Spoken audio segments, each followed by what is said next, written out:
So hello my dear friend, engineers कक्षा में आप सभी का स्वागत है। आज हम बात करने वाले हैं how to calculate weight of circular steel bars and rectangular steel bars. मतलब दो प्रकार के स्टील होते हैं, एक सर्कुलर हो गया जिसे आप नॉर्मल रेनफोर्समेंट बोलते हो, और एक यदि रेक्टेंगुलर हो उसको तो उसका वेट कैसे कैलकुलेट करना है। दोनों चीज़ें मैं आपको बहुत आसान भाषा में बहुत जल्दी बताऊंगा, और साथ में ये भी बताऊंगा कि जो कॉलम होता है और कॉलम एंड बीम में जितना भी स्टील लगा है आप उसका एग्जैक्ट वेट कैसे कैलकुलेट कर सकते हो बाद में भी। मतलब आपको एक कॉलम मिल गया, एक साइज मिल गई, एक बीम की साइज मिल गई, अब उसमें कितने mm डाया का स्टील लगा है ये आप जान लो, उसके बाद आप आसानी से स्टील बार कैलकुलेट कर सकते हो, उसका लोड कैलकुलेट कर सकते हो। तो ये कैसे है मैं आपको अभी बता देता हूँ। 1 मिनट वेट। तो हम सबसे पहले देख लेते हैं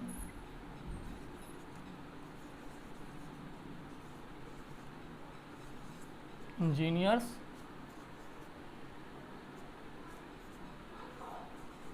कक्षा। ओके, तो सबसे पहले वाले पॉइंट में हम क्या देखेंगे, how to calculate.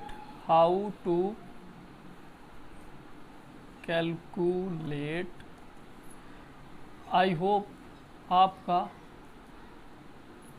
Weight of circular steel bars. Okay, हम सबसे पहले ये देखेंगे, एक साइड हम ये देखेंगे एंड सेकंड साइड हम देखेंगे how to calculate rectangular steel bars, इसका वेट ऑफ, ठीक है ना, वेट ऑफ। तो चलो सबसे पहले सिंपल तरीके से हम एक 12 mm डाया का स्टील बार ले लेते हैं। ठीक है, इसका डाया जो है 12 mm है और जो उसकी लेंथ है 1 मीटर ले लेते हैं। ठीक, अब इसमें जो फॉर्मूला यूज होता है weight of steel bar calculate करने का, तो वो होता है WEIGST, weight of steel bars. तो ये सर्कुलर है, ये समझ लेना, ये होता है D2/162 इंटू यल। कुछ लोग इसे RL भी बोलते हैं। अब जो RL लिखते हैं उसका मतलब क्या होता है, रनिंग लेंथ या लेंथ। ये जैसे है ना, ये पूरी रनिंग लेंथ हो गई या लेंथ हो गई, ठीक है, तो वो दोनों भी सही है। अब आपको क्या करना है, D2 12 mm है ना, तो 12 mm कर लो, 12 का होल स्क्वायर कर लो और 162 कर लो इंटू 1 मीटर। लेंथ कितनी है, 1 मीटर, तो ये मीटर कर लो। अब आप क्या करोगे, 14 का वो करोगे तो 144/162, एक का गुणा होगा तो ऑलरेडी इतना ही आना है। अब 144 एंड 162 आप डिवाइड करोगे तो कितना आएगा, ये चीज़ मैं अभी आपको कंफर्म कर देता हूँ। 144 इंटू 162 डिवाइड बाई, ठीक है, तो ये आएगा 0.88। तो यार 0.88 ये केजी है ना, तो यानी 880 ग्राम के आसपास ये आपको 1 मीटर का जो 12 mm का डाया है वो मिल गया। ठीक है, 12 mm का डाया। अभी उसे उधर भी मैं बता दूं, यदि रेक्टेंगुलर हो, है ना, रेक्टेंगुलर है यदि, उसको कैसे कैलकुलेट करना है। तो अभी फाइनल कर दूं कि यदि रेक्टेंगुलर होता तो उसको कैसे कैलकुलेट करना है। तो मैं आपको बता दूं, एक सबसे पहले शेप बना लो, ठीक है, ये हो गया एंड ये कर लो, ठीक है, इसको ऐसे मिला लो, इसको ऐसे, इसको ऐसे एंड इसको ऐसे, ये मिला लिया आपने। ये क्यूब लग रहा है, रेक्टेंगुलर है, यानी वो कम से कम नहीं तो उसमें आपका वॉल्यूम निकलेगा जिसमें लेंथ, विड्थ एंड हाइट तीनों चीज़ें होंगी। अब सबसे बड़ी जो है भुजा, ये यदि आपको दिख रही है तो आप इसे लेंथ करो, ठीक है, इसे विड्थ कर लो, और उसके बाद जो ये डायरेक्शन है इसे हाइट कर लो, ठीक है, कुछ भी कर सकते हो। मैं आपको सबसे बड़ी वाली जो भुजा है उसको लेंथ ले लिया हूँ, उसको आप हाइट भी कर सकते हो। बस अब आपको ये समझना है कि चलो हमने मान लिया कि लेंथ कितनी है, 10 फीट है। अच्छा, एक चीज़ और बता दूं, ये जो रेक्टेंगुलर बार होते हैं ये जनरली कहाँ यूज होते थे, तो पहले के समय में, एक्चुअल में यहाँ पे गर्मी बहुत ज़्यादा है, जो पहले का समय होता था, तो पहले के समय में जो घर बनते थे ना, तो आप देखोगे कि छत जो पड़ती थी तो direct steel bars, rectangular steel bars एक साइड से दूसरे साइड तक रख दिए जाते और थोड़े बाहर निकाल दिए जाते थे और उसके ऊपर छत डाला जाता था। तब वो बहुत ज़्यादा यूज होते थे, कौन से, रेक्टेंगुलर स्टील बार्स। लेकिन अब तो केवल सर्कुलर स्टील बार्स यूज होते हैं कंक्रीट में, कॉलम में एंड बीम में, है ना, साथ में स्लैब में भी यूज होते हैं। तो मैं अभी आपको कंफर्म कर दूं, गर्मी थोड़ी ज़्यादा है फिर भी कंफर्म कर देता हूँ। ये मान लो ये हमारा है, इसको ले लेते हैं हम 150 mm, इसकी विड्थ ले लेते हैं 150 mm एंड इसकी हाइट ले लेते हैं, यानी थिकनेस ले लेते हैं 100 mm। ठीक है, तो क्या होता है, सबसे पहले वॉल्यूम निकाल लो, वॉल्यूम ऑफ स्टील बार। ये क्या निकालोगे, 100 इंटू 150 इंटू 10 फीट। अब हमें जो वॉल्यूम निकालना है वो मीटर में निकालना है। तो यहाँ पे मैं आपको यूनिट कन्वर्जन भी बता देता हूँ बहुत सिंपल तरीके से, कि जैसे ये 10 फीट है, 10 फीट को मीटर में कन्वर्ट करना है तो आप डिवाइड कर दोगे 3.28 से, जो आएगा वो मीटर में होगा। और जैसे 100 mm है, mm को आप डिवाइड कर दोगे 1000 से, ठीक है, तो मीटर आ जाएगा। 150 को ऐसे आप डिवाइड कर दोगे 1000 से तो मीटर आ जाएगा। तो सबसे पहले हम इसका तो सिंपल लिख लेते हैं 0.10 और इसका लिख लेते हैं 0.15 मीटर। ठीक है, 150 है, डिवाइड करोगे तो 0.15 एंड 0.10। अब उसके बाद ये 10 फीट है, तो 10 फीट में 3.28 का आप डिवाइड कर दो। तो वो मैं अभी आपको फिर से दिखा देता हूँ।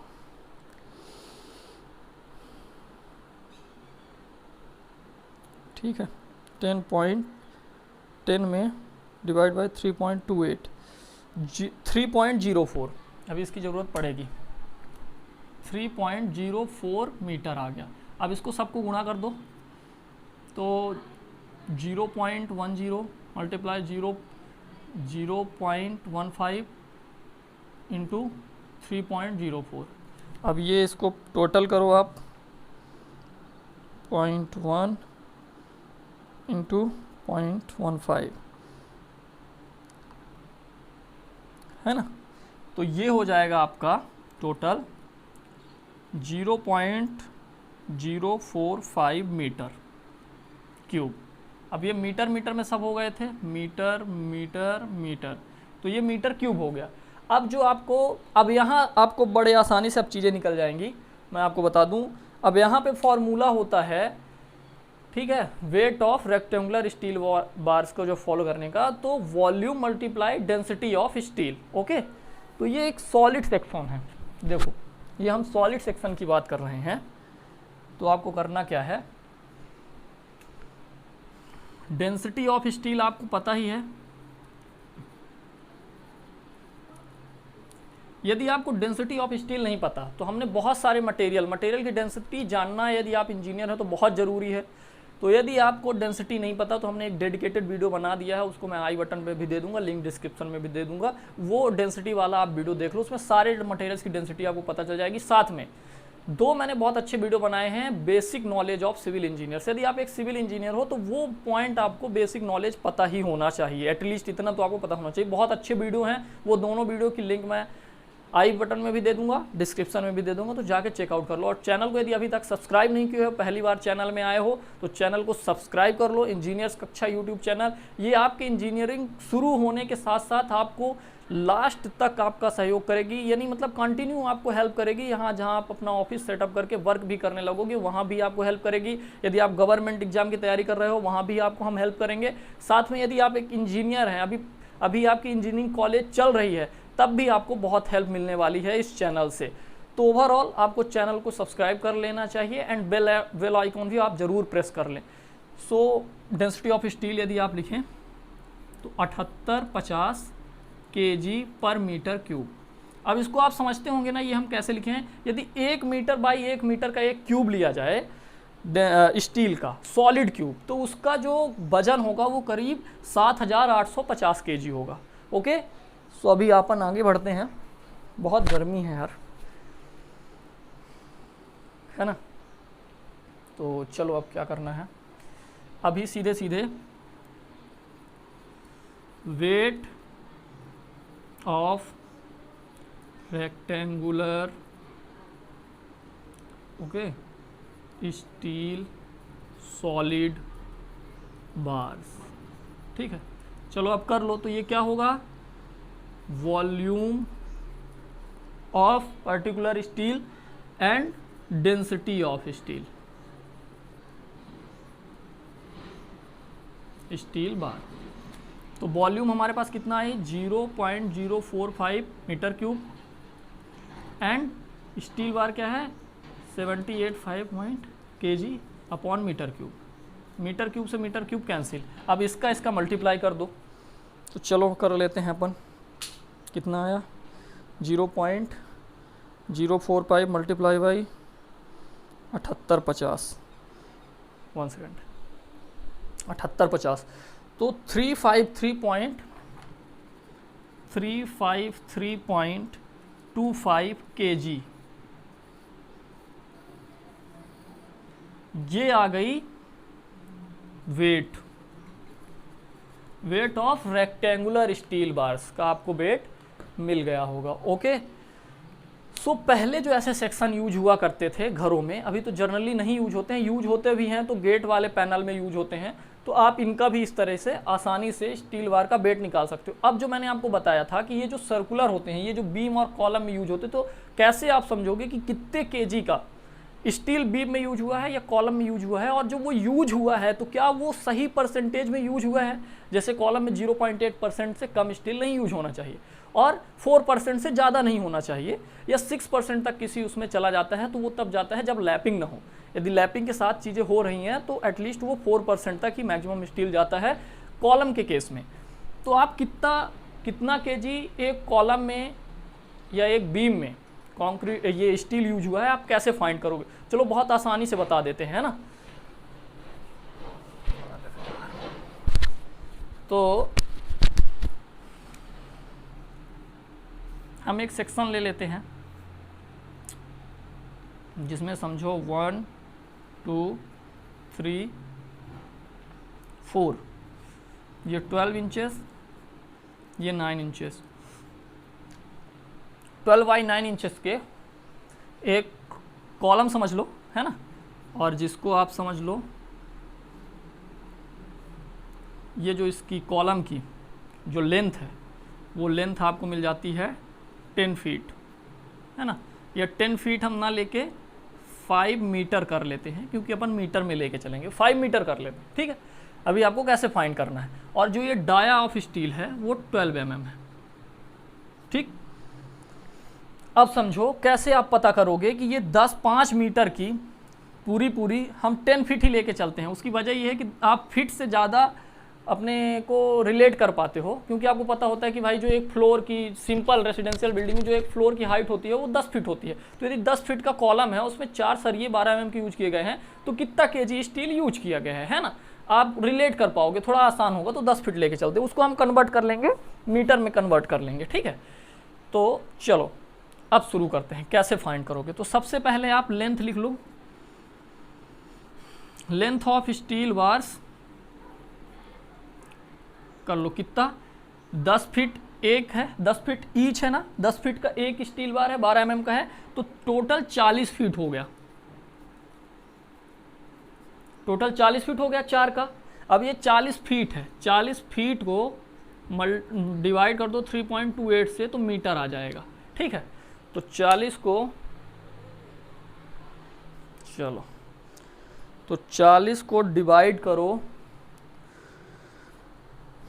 3.28 से, तो 12.19 मीटर आ गया। तो हो गया 12.19 मीटर। अच्छा, मैं 3.28 से बार बार डिवाइड कर रहा हूँ, ऐसा क्यों, आपको पूछना चाहिए। तो मैं आपको बता दूँ, यहाँ पे आपको हमेशा याद रखना चाहिए कि 1 मीटर में 3.28 फीट होते हैं। ठीक है, इसीलिए जब हम उसको फीट को मीटर में कन्वर्ट करते हैं तो हम इसीलिए डिवाइड कर रहे हैं 3.28 का, और यदि मीटर को फीट में कन्वर्ट करना होगा तो 3.28 का हम मल्टीप्लाई करेंगे। ओके, ये कन्फर्म हुआ। अभी इसके बाद आपको क्या करना है, ये आपने निकाल लिया पूरा। अब आप वही फॉर्मूला यूज करो। अब टोटल वेट आप यूज कर रहे हो ना बीम का, तो total weight of steel bars in column.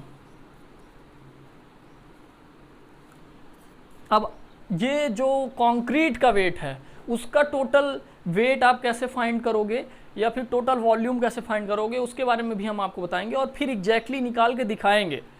अब इस वीडियो में नहीं, अगले वीडियो में, कि कैसे आप पता करोगे कि कितने परसेंटेज ऑफ स्टील वहाँ पे था और जो था वो सही है या नहीं है, ये भी हम आपको कंफर्म करेंगे। तो ओवरऑल अभी आ जाओ d2/162 इंटू यल। तो ये d2 हमारा क्या है 12 का होल स्क्वायर कर लो, 162 कर लो, इंटू लेंथ क्या है 12.19 मीटर, राइट। यहाँ पे आपको जो यल है ये हमेशा मीटर पे ही रखनी है, ये 40 फीट आप नहीं रख सकते हो। यहाँ पे जो यल की लेंथ होने वाली है वो आपको मीटर में रखनी है, इस बात का आपको हमेशा ध्यान रखना है। तो 144/162 इंटू 12.19। अब हम इसको कैलकुलेट कर लेते हैं। तो देखो कैलकुलेट करते हैं, 144 कैलकुलेट कर लेते हैं और मल्टीप्लाई कर लेते हैं पहले 12.19, ये हो जाता है 1755.36, 1755.36 है ना, ऑन 162। अब कर दो डिवाइड बाय 162, ये हो जाता है 10.83 kg। ये देखो, तो बड़े आसानी से निकल गया यार, सब कुछ बहुत आसानी से निकल गया। और आई होप आप बहुत इंजॉय किए होंगे इस पूरे सेशन को। तो यदि 4 स्टील बार्स यूज कर रहे हैं हम 12 mm के, ठीक है, 40 फीट तक हम 12 mm के 40 स्टील बार यदि यूज कर रहे हैं। अब देखो 1 मीटर का आपने निकाल लिया था 0.88, क्रॉस चेक करना हो यदि, ठीक है, क्रॉस चेक यदि करना है तो आप कैसे करोगे, 0.88 1 मीटर का निकाल लिया था, टोटल मीटर क्या है 12 mm ही बार है, टोटल मीटर क्या है 12.19। तो क्रॉस चेक करो, 0.88 मल्टीप्लाई बाई 12.19, तो ये देखो 10.7 के आसपास आ रहा है, मतलब 10.8 अप्रॉक्स। तो ये आपको, क्योंकि ये 888 आ रहा था ना, तो इसको आप 0.89 कैलकुलेट करके चलोगे या 0.9 कैलकुलेट करके चलोगे तो एग्जैक्ट आपको ये मिलने वाला है। थोड़ा बहुत पॉइंट का इधर उधर डिस्टेंस होता है, इसलिए थोड़ी बहुत ग्राम 100 ग्राम की कमी आ जाती है, तो उससे आपको ध्यान नहीं देना है, आपको ध्यान मेथड का देना है। पूरी चीज़ें आपको कंफर्म हो गई होंगी, बहुत ही आसान भाषा में मैंने सारी चीज़ें कंफर्म की हैं, समझाई हैं आपको। तो यदि ये वीडियो अच्छा लगा हो, आपको कुछ वैल्यूएबल इन्फॉर्मेशन मिली हो, तो वीडियो को ज़रूर लाइक कर देना, काफ़ी एफर्ट लगता है वीडियो बनाने में। एंड इस चैनल में जैसे पहली बार आए हो तो सब्सक्राइब ज़रूर कर लो। सो लास्ट में यही कहूँगा मैं, लाइक शेयर एंड सब्सक्राइब। तो यार उनको शेयर करो अपने दोस्तों को, है ना, जिनको ज़रूरत है। और ओवरऑल इस वीडियो में इतना ही। और जिस टॉपिक पे वीडियो चाहिए तो आप बताओ मेरे को कि इस टॉपिक पे वीडियो चाहिए, हम उस टॉपिक पे वीडियो ज़रूर बनाएंगे और बहुत आसान भाषा में बनाएंगे ताकि आप आसानी से समझ सको। ये चैनल आपको अपनी इंजीनियरिंग लाइन में शुरू करते ही, जहाँ पे आप इंजीनियर्स बनना शुरू होते हो, फर्स्ट सेमेस्टर से लेके 8th सेमेस्टर तक तो हम हेल्प करेंगे। सब्जेक्टिव कोर्स भी हम लॉन्च करने वाले हैं। ऐसे ही जो आपके जो हमारे टीचर हैं जो बेस्ट हैं किसी एक पार्टिकुलर सब्जेक्ट में, जैसे आपका M1 M2 M3 हो गया, उसको हम पूरी तरह से कवर कर देंगे बहुत अच्छे फॉर्म में। उसके बाद कोई दूसरा पॉइंट आता है, जैसे आपका टॉस हो गया, थ्योरी ऑफ स्ट्रक्चर 1-2, स्टील हो गया, सोम हो गया, स्ट्रेंथ ऑफ मटेरियल हो गया, कंस्ट्रक्शन टेक्नोलॉजी हो गई, और साथ में उसमें फिजिक्स केमिस्ट्री भी होती है, वही सिविल इंजीनियरिंग एंड मैकेनिक्स हो गई, मैकेनिकल इंजीनियरिंग हो गई, कंप्यूटर साइंस इंजीनियरिंग हो गई, इलेक्ट्रिकल, सारे सब्जेक्ट के हम जो कोर्सेस हैं उसको कवर करने वाले हैं। साथ में गेट और जेई जैसे एग्जाम को भी हम कवर करने वाले हैं, और प्रैक्टिकल नॉलेज तो आपको मिलने ही वाला है। तो एक ही चैनल में ओवरऑल पावर पैक्ड नॉलेज मिलने वाला है। ये चैनल हम बहुत आगे लेके जाएंगे, जहाँ पे हम बहुत बड़े लेवल पे सभी स्टूडेंट की हेल्प कर रहे होंगे। आपको बिल्कुल दिक्कत नहीं लेनी है। सो थैंक यू, इस वीडियो में इतना ही।